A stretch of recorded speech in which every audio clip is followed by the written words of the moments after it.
ತರಕಾರಿ ಕ್ಯಾರೆಟ್ ಆಗಿರ್ಬೋದು, ಆಲೂಗಡ್ಡೆ ಆಗಿರ್ಬೋದು.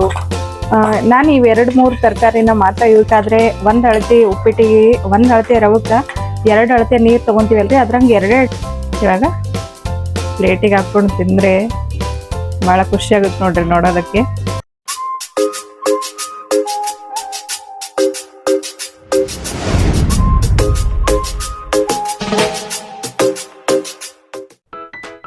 ನಮಸ್ಕಾರ ಎಲ್ಲ ಕನ್ನಡಿಗರಿಗೂ. ಎಲ್ಲರೂ ಹೆಂಗದಿರಿ, ಆರಾಮಿದ್ದೀರಾ ಅಂತ ಅನ್ಕೊಂಡಿವಿ ನೋಡ್ರಿ. ನಾನು ಇವತ್ತು ಈಸಿಯಾಗಿ ಕ್ವಿಕ್ಕಾಗಿ ಮಾಡ್ತಕ್ಕಂಥ ಒಂದು ಬ್ರೇಕ್ಫಾಸ್ಟ್ ರೆಸಿಪಿನ ತೋರ್ಸಕತ್ತೀನಿ ನೋಡ್ರಿ. ಅದೇನು ಅಂದರೆ ಶಾವಿಗೆ ಉಪ್ಪಿಟ್ಟು ಅಥವಾ ಶಾವಿಗೆ ಬಾತ್ ಅಂತ ಕರೀತಾರೆ ನೋಡ್ರಿ. ಇದನ್ನ ಮಾಡಕ್ಕೆ ಏನೇನು ತೊಗೊಂಡಿನಿ, ಯಾವ ಥರ ಮಾಡ್ಬೇಕಂತ ತೋರಿಸ್ತೀನಿ, ಬರ್ರಿ ನೋಡೋಣ. ನಾನು ಶಾವಿಗೆ ಉಪ್ಪಿಟ್ಟು ಮಾಡಕ್ಕೆ 1 ಬೌಲ್ನಷ್ಟು ಶಾವಿಗೆ ತೊಗೊಂಡಿನಿ ರೀ. ಅದೇ ಥರ ತರಕಾರಿಗಳನ್ನು ಕಟ್ ಮಾಡ್ಕೊಂಡು ನೋಡ್ರಿ. ಸಣ್ಣದಾಗಿರ್ತಕ್ಕಂಥ 2 ಉಳ್ಳಾಗಡ್ಡಿ ಕಟ್ ಮಾಡ್ಕೊಂಡಿನಿ, 1 ಟೊಮಾಟೊ, 1 ಕ್ಯಾರೆಟು, 3 ರಿಂದ 4 ಹಸಿ ಮೆಣಸಿನ್ಕಾಯಿ ಸಣ್ಣದಾಗಿ ಕಟ್ ಮಾಡೀನಿ, 1 ಆಲೂಗಡ್ಡೆ ಕಟ್ ಮಾಡೀನಿ, 1 ಅರ್ಧ ನಿಂಬೆ ಹಣ್ಣು, ಅದೇ ಥರ ಕರಿಬೇವು, ಕೊತ್ತಂಬರಿ. ಅದಾದ ನಂತರ ಇದಕ್ಕೆ ಒಂದು ಸ್ವಲ್ಪ ಶೇಂಗಾ ಬೀಜ, 2 ರಿಂದ 4 ಗೋಡಂಬಿ, ಒಂದು ಸ್ವಲ್ಪ ಉದ್ದಿನಬೇಳೆ, ನಿಮಗೆ ಇಷ್ಟ ಆದರೆ ಕಡಲೆಬೇಳೆನೂ ಹಾಕೋಬಹುದು.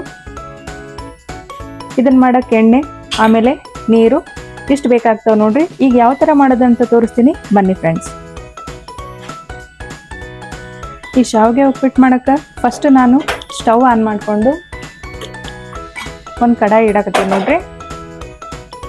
ಈ ಕಡಾಯಿಗೆ ನಮಗೆ ಒಗ್ಗರಣೆಗೆ ಎಷ್ಟು ಬೇಕೋ ಅಷ್ಟು ಎಣ್ಣೆ ಹಾಕೋಬೋದು ನೋಡ್ರಿ. 2 ರಿಂದ 3 ಟೀ ಸ್ಪೂನ್ ಅಷ್ಟು ಹಾಕತ್ತೀನಿ ನೋಡ್ರಿ ನಾನೀಗ. ಎಲ್ಲರೂ ಮನೆಯಲ್ಲಿ ಶಾವಿಗೆ ಉಪ್ಪಿಟ್ಟು ಮಾಡ್ಕೊಂಡಾಗ ಹೋಟೆಲ್ ಸ್ಟೈಲ್ ಥರ ಉದ್ರಾಗಿ ಬರಲ್ಲ, ಅದಕ್ಕೆ ಏನು ಮಾಡಬೇಕು ಅಂತ ಯೋಚನೆ ಮಾಡ್ತಿರ್ತಾರೆ. ಇವಾಗ ನಾನು ತೋರಿಸ್ತೀನಲ್ರಿ, ಈ ಮೆಥಡಲ್ಲಿ ಮಾಡ್ಕೋರಿ. ನಿಮ್ಗೆ ಇನ್ನೊಂದ್ಸಲ ಎಲ್ಲೂ ನೀವು ಹೊರಗಡೆನೇ ತಿನ್ನಲ್ಲ, ಶಾವಿಗೆ ಉಪ್ಪಿಟ್ಟು ಮನೆಯಲ್ಲೇ ಮಾಡ್ಕೊಂಡು ತಿಂತೀರಿ, ಆಮೇಲೆ ಎಲ್ಲರೂ ಇಷ್ಟಪಡ್ತಾರೆ ನೋಡ್ರಿ. ಎಣ್ಣೆ ಕಾಯ್ದ ತಕ್ಷಣ ನಾನೀಗ ಫಸ್ಟು ಸಾಸಿವೆ ಜೀರಿಗೆ ಹಾಕೋಬತ್ತೀನಿ ನೋಡ್ರಿ. ಭಾಳ ಚಲೋ ಆಗುತ್ತೆ ನೋಡ್ರಿ ಈ ರೆಸಿಪಿ, ನೀವು ಒಂದ್ಸಲ ಟ್ರೈ ಮಾಡಿರಿ. ಈಗ ನೋಡ್ರಿ ಸಾಸಿವೆ ಸ್ವಲ್ಪ ಸಿಡಿಯೋಕೆ ಸ್ಟಾರ್ಟ್ ಮಾಡ್ಯಾವ ನೋಡ್ರಿ. ಅವಾಗ ನಾವು ಉದ್ದಿನಬೇಳೆ, ಆಮೇಲೆ ಗೋಡಂಬಿ, ಆಮೇಲೆ ಶೇಂಗಾ, ಇವು 3ನ್ನ ಹಾಕ್ಕೊಂಡು ಸ್ವಲ್ಪ ಚೆನ್ನಾಗಿ ಫ್ರೈ ಮಾಡ್ಕೋಬೇಕು ನೋಡ್ರಿ. ಇವು ಯಾಕಂದ್ರೆ ಬಾಯಲ್ಲಿ ಸಿಕ್ಕಾಗ ಗರಿ ಗರಿಯಾಗಿ ಬರ್ತಾವ. ಫ್ಲೇವರನ್ನು ಚೆನ್ನಾಗಿ ಕೊಡ್ತದ್ರಿ ಈ ಉದ್ದಿನಬೇಳೆ, ಗೋಡಂಬಿ, ಶೇಂಗಾ ಹಾಕೋದ್ರಿಂದ. ಗೋಡಂಬಿ ಇಲ್ಲ ಅಂದರೆ ಸ್ಕಿಪ್ ಮಾಡ್ಬೋದು, ಇದ್ರೆ ಹಾಕೊಳ್ರಿ. ನನ್ನ ಹತ್ರ ಇತ್ತು ಹಂಗಾಗಿ ಹಾಕೊಂಡಿನಿ. ಹೋಟೆಲ್ನಲ್ಲಿ ಹೆಚ್ಚು ಇಂಗ್ರೀಡಿಯೆಂಟ್ಸ್ ಹಾಕಿರ್ತಾರೆ, ನಮ್ಮ ಹತ್ರ ಅವಿಲ್ಲಲ್ಲ ಅಂತ ಯೋಚನೆ ಮಾಡಬಾರ್ದು. ನಮ್ಮ ಹತ್ರ ಏನು ಇರ್ತಾವಲ್ರಿ, ತರಕಾರಿ ಆಗಿರ್ಬೋದು, ಬೇರೆ ಅಡುಗೆ ಇಂಗ್ರೀಡಿಯೆಂಟ್ಸ್ ಆಗಿರ್ಬೋದು, ಇದ್ದದ್ದನ್ನೇ ಯೂಸ್ ಮಾಡಿಕೊಂಡು ಚೆನ್ನಾಗಿ ಅವ್ರ ಸ್ಟೈಲಲ್ಲಿ ಮಾಡಿಕೊಂಡು ಮನೇಲಿ ತಿನ್ಬೇಕು ನೋಡ್ರಿ. ಈಗ ನೋಡ್ರಿ ಸ್ವಲ್ಪ ಗೋಲ್ಡನ್ ಬ್ರೌನ್ ಆಗ್ಯಾವ ಎಲ್ಲಾನು. ಇವಾಗ ನಾನು ಮೆಣಸಿನ್ಕಾಯಿ, ಆಮೇಲೆ ಈರುಳ್ಳಿ, ಒಂದೊಂದೇ ತರಕಾರಿನ ಹಾಕ್ಕೊಂಡು ನೀಟಾಗಿ ಫ್ರೈ ಮಾಡ್ಕೊತೀನಿ ನೋಡ್ರಿ.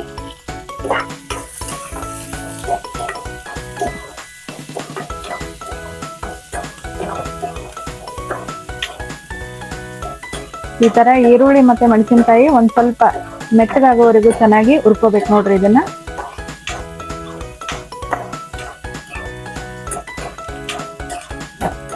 ಇವಾಗ ಸ್ವಲ್ಪ ಈರುಳ್ಳಿ ಕಲರ್ ಚೇಂಜ್ ಆಗ್ಯದ ನೋಡ್ರಿ. ಉಳಿದಿರ್ತಕ್ಕಂಥ ತರಕಾರಿ ಕ್ಯಾರೆಟ್ ಆಗಿರ್ಬೋದು, ಆಲೂಗಡ್ಡೆ ಆಗಿರ್ಬೋದು, ನಾನು ಇವು 2-3 ತರಕಾರಿನ ಮಾತ್ರ ಯೂಸ್ ಮಾಡೀನಿ. ನಿಮ್ಮ ಹತ್ರ ಏನಾದರೂ ಹಸಿ ಬಟಾಣಿ, ಆಮೇಲೆ ಬೀನ್ಸು, ಆಮೇಲೆ ಕ್ಯಾಪ್ಸಿಕಮ್ಮು, ನಿಮ್ಗೆ ಏನೆಲ್ಲ ಇಷ್ಟ ಆಗ್ತದಲ್ರಿ ಎಲ್ಲ ತರಕಾರಿಗಳನ್ನು ಆ್ಯಡ್ ಮಾಡ್ಕೋಬೋದು ನೋಡ್ರಿ, ಇನ್ನೂ ಚೆನ್ನಾಗಿರುತ್ತೆ.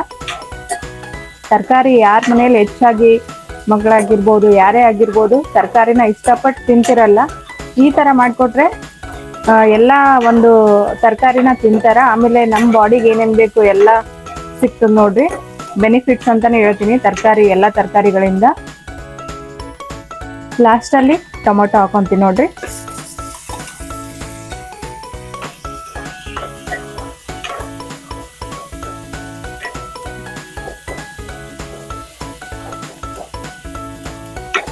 ಈ ಥರ ಎಲ್ಲ ತರಕಾರಿ ಚೆನ್ನಾಗಿ ಸ್ವಲ್ಪ ಮೆತ್ತಗಾದ ನಂತರ ರುಚಿಗೆ ತಕ್ಕಷ್ಟು ಉಪ್ಪು ಹಾಕ್ಬೇಕು ನೋಡ್ರಿ. ಇವಾಗ ಹಾಕೋಕತ್ತೀನಿ ನೋಡ್ರಿ ನಾನು ಉಪ್ಪು ಹಾಕಿ ಇನ್ನೊಂದು ಸ್ವಲ್ಪ ಮತ್ತೆ ನಾನು ಎಲ್ಲ ತರಕಾರಿನ ಚೆನ್ನಾಗಿ ಮಿಕ್ಸ್ ಮಾಡ್ತೀನಿ ನೋಡ್ರಿ. ಉಪ್ಪು ಹಾಕೋದ್ರಲಿಂದ ಎಲ್ಲ ತರಕಾರಿಗಳು ಬೇಗನೆ ಬೇಯ್ತಾವೆ ನೋಡ್ರಿ, ಅಂದ್ರೆ ಮೆತ್ತಗಾಗ್ತಾವ. ಉಪ್ಪು ಹಾಕಿ ನಾವು ಯಾವುದೇ ರೀತಿ ಅರ್ಜೆಂಟ್ ಅಡುಗೆ ಮಾಡಬೇಕಾದ್ರೆ ತರಕಾರಿ ಜಲ್ದಿ ಬೇಯಲಿಲ್ಲ ಅಂದ್ರೆ ಉಪ್ಪು ಹಾಕಿ ಈ ತರ ಮಿಕ್ಸ್ ಮಾಡಿದ್ರೆ ಜಲ್ದಿ ಮೆತ್ತಗಾಗ್ಬಿಡ್ತಾವೆ ನೋಡ್ರಿ ಎಲ್ಲ ತರಕಾರಿಗಳು.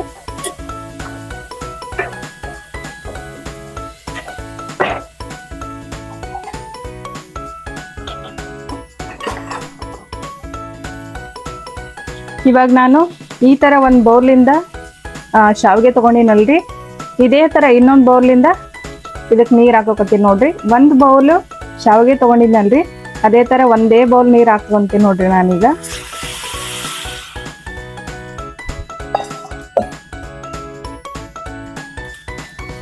ಎಲ್ಲರೂ ಏನ್ ಮಾಡ್ತಾರಂದ್ರಿ, ಶಾವಿಗೆ ಉಪ್ಪಿಟ್ಟು ಮಾಡ್ಬೇಕಾದ್ರೆ ಮನೆಯಲ್ಲಿ ಯಾಕೆ ಮೆತ್ತಗಾಗುತ್ತಂದ್ರೆ, ಶಾವಿಗೆ ಉಪ್ಪಿಟ್ಟು ಅಂದ್ರೆ ಅವ್ರು ಉಪ್ಪಿಟ್ಟಿಗೆ ಯಾವ ತರ ನಾವು ರವೆ ಉಪ್ಪಿಟ್ಟು ಮಾಡ್ಬೇಕಾದ್ರೆ ಒಂದ್ ಅಳತೆ ಉಪ್ಪಿಟ್ಟಿಗೆ ಒಂದ್ ಅಳತೆ ರವಕ್ಕ 2 ಅಳತೆ ನೀರ್ ತಗೊಂತೀವಲ್ರಿ, ಅದ್ರಂಗ 2 ಹಾಕಿರ್ತಾರ, ಹಂಗಾಗಿ ಫುಲ್ಲು ಮೆತ್ತಗಾಗ್ಬಿಡುತ್ತೆ ನೋಡ್ರಿ. ಈ ಶಾವಿಗೆ ಉಪ್ಪಿಟ್ಟು ಮಾಡ್ಬೇಕಾದ್ರೆ ನಾವು 1 ಬಟ್ಲು ಶಾವಿಗೆ ತಗೊಂಡಿದ್ವಂದ್ರ ಒಂದೇ ಬಟ್ಲು ನೀರ್ ಹಾಕ್ಬೇಕು ನೋಡ್ರಿ, ಅಂದ್ರೆ ಚೆನ್ನಾಗಿ ಉದ್ರಾಗಿ ಬರುತ್ತೆ ನಮ್ಗ. ಈಗ ಈ ನೀರ್ ಚೆನ್ನಾಗಿ ಕುದಿಲ್ರಿ, ಕುದ್ಮೇಲೆ ನಾವು ಶಾವಿಗೆನ ಮಿಕ್ಸ್ ಮಾಡಬೇಕು. ನಾನೀಗ ಇದ್ರ ಮೇಲೆ ಒಂದು ಮುಚ್ಚಳ ಮುಚ್ಚಿ ಇದು ಕುದಿಯೋವರೆಗೂ ವೇಟ್ ಮಾಡ್ತೀನಿ ರೀ. ಈಗ ನೋಡ್ರಿ ನೀರು ಚೆನ್ನಾಗಿ ಕುದಿಯೋದು ನೋಡ್ರಿ. ಇವಾಗ ನಾವು ಏನು 1 ಬೌಲ್ ಶಾವಿಗೆ ತೊಗೊಂಡಿದ್ವಲ್ರಿ, ಇದನ್ನ ಹಾಕಿ ಮಿಕ್ಸ್ ಮಾಡಿದ್ರೆ ಶಾವಿಗೆ ಉಪ್ಪಿಟ್ಟು ರೆಡಿ ಆಗುತ್ತೆ ನೋಡ್ರಿ. ನೋಡ್ರಿ ಈ ಥರ ನೀರು ಕುದಿಬೇಕಾದ್ರೆ ಶಾವಿಗೆನ ಹಾಕೋಬೇಕು ನೋಡ್ರಿ. ಹಾಕೊಂಡು ಸ್ವಲ್ಪ ಚೆನ್ನಾಗಿ ಮಿಕ್ಸ್ ಮಾಡ್ಬೇಕು. ಇವಾಗ ಭಾಳ ಜಲ್ದಿ ಆಗುತ್ತೆ ನೋಡ್ರಿ ಈ ರೆಸಿಪಿ. ಬೆಳಗ್ಗೆ ಬ್ರೇಕ್ಫಾಸ್ಟಿಗೆ ಹೇಳಿ ಮಾಡಿಸಿದ ರೆಸಿಪಿ ಅಂತಲೇ ಹೇಳ್ಬೋದು.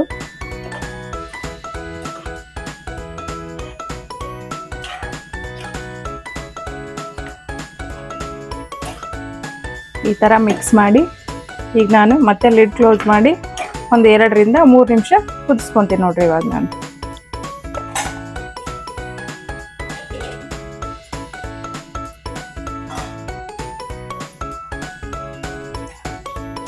ಇವಾಗ ಒಂದು 2 ನಿಮಿಷ ಚೆನ್ನಾಗಿ ಕುದಿಸಿನಿ ನೋಡ್ರಿ. ನಾನು ನಿಧಾನವಾಗಿ ಇಲ್ಲಿ ಲಿಡ್ ಓಪನ್ ಮಾಡಿ ತೋರಿಸ್ತೀನಿ ನೋಡ್ರಿ. ಇವಾಗ ನಮ್ಮದು ಶಾವಿಗೆ ಉಪ್ಪಿಟ್ಟೇನು ರೆಡಿ ಆಗ್ಯದ ನೋಡ್ರಿ. ನೋಡ್ರಿ ಎಷ್ಟು ಚೆನ್ನಾಗಿ ಕಾಣಿಸಕತ್ತದ ನೋಡ್ರಿ ನೋಡಕ್ಕೆ ಉದ್ರಾಗಿ.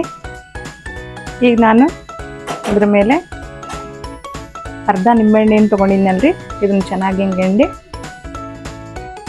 ಮೇಲೆ ಒಂದು ಸ್ವಲ್ಪ ಕೊತ್ತಂಬರಿನ ಹಾಕೊಂಡ್ರೆ ನಮ್ಮ ಶಾವಿಗೆ ಬಾತು ರೆಡಿ ಆಗುತ್ತೆ ನೋಡ್ರಿ. ಇವಾಗ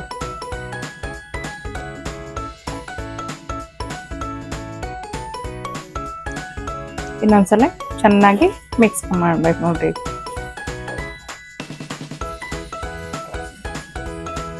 ನೋಡ್ರಿ ಎಷ್ಟು ಚಂದ ಉದ್ರಾಗಿ ರೆಡಿ ಆಯ್ತು ನೋಡ್ರಿ. ಸ್ವಲ್ಪ ಬಿಸಿದಿರುತ್ತಲ್ರಿ, ಇನ್ನು ಸ್ವಲ್ಪ ಆರಿದ್ಮೇಲೆ ಇನ್ನೂ ಚೆನ್ನಾಗಿ ಉದುರಾಗಿ ಕಾಣಿಸುತ್ತೆ ನೋಡ್ರಿ ನಮ್ಗೆ. ಇಲ್ಲಿ ನೋಡ್ರಿ ಎಷ್ಟು ಚೆನ್ನಾಗಿ ರೆಡಿ ಆಯ್ತು. ಇವಾಗ ಇದನ್ನ ಆಫ್ ಮಾಡ್ತೀನಿ ನೋಡ್ರಿ ನಾನೀಗ.